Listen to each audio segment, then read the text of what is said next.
சனநாயக நாட்டு சகோதர சொந்தங்கள் அனைவருக்கும் எனது அன்பு நிறைந்த வணக்கத்தை தெரிவித்துக் கொள்கிறேன்.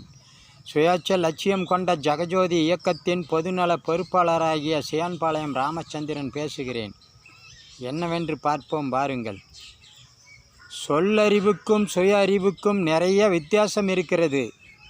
சுய அறிவு இல்லை என்றால் படித்தாலும் பயன்பெற முடியாது. படிப்பு என்பதும் சொல்லறிவுக்கே உரியது.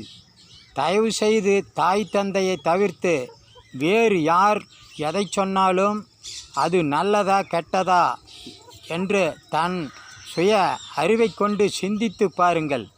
நீங்கள் சிந்தித்து பார்க்காவிட்டால் குழம்புக்கு கருவேப்பிலையை போட்டு அதன் வாசனையை யூஸ் செய்துவிட்டு தூக்கி எறிவதை போல உங்களையும் கருவேப்பிள்ளையாக நினைத்து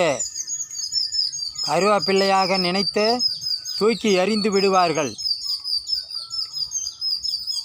இதைப்போலதான் நமது சனநாயக நாட்டிலும் சாதி என்றும் கட்சி என்றும் ஒரு சிலரின் நன்மைக்காக பொய் சொல்லி ஏமாளி பொதுமக்களை தனக்கென அடிமட்ட தொண்டர்கள் என்ற வகையில் அடிமைப்படுத்தி கொண்டு அதன் பயன்களை அடைவதற்கு அரசியல் என்ற வியாபாரத்தையும் ஜாதி என்ற பிரிவினைவாதத்தையும் முன்னிறுத்தி முன்னேற்றங்களை கண்டு வருவதற்கு வாய்ப்பாக இருக்கின்றது.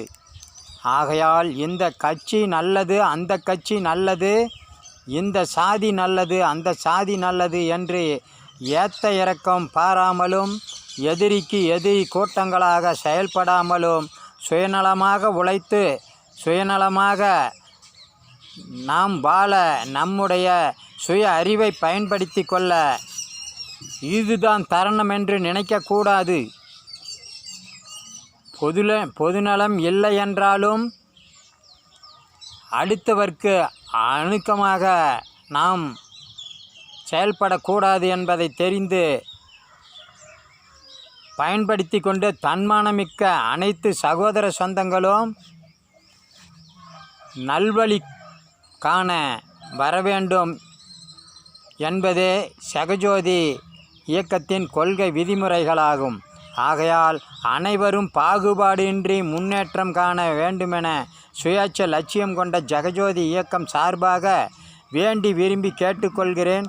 நன்றி, வணக்கம். சுயேட்சை லட்சியம் தொடரும். மீண்டும் சந்திப்போம். தூண்ட சிந்திப்போம். நன்றி, வணக்கம்.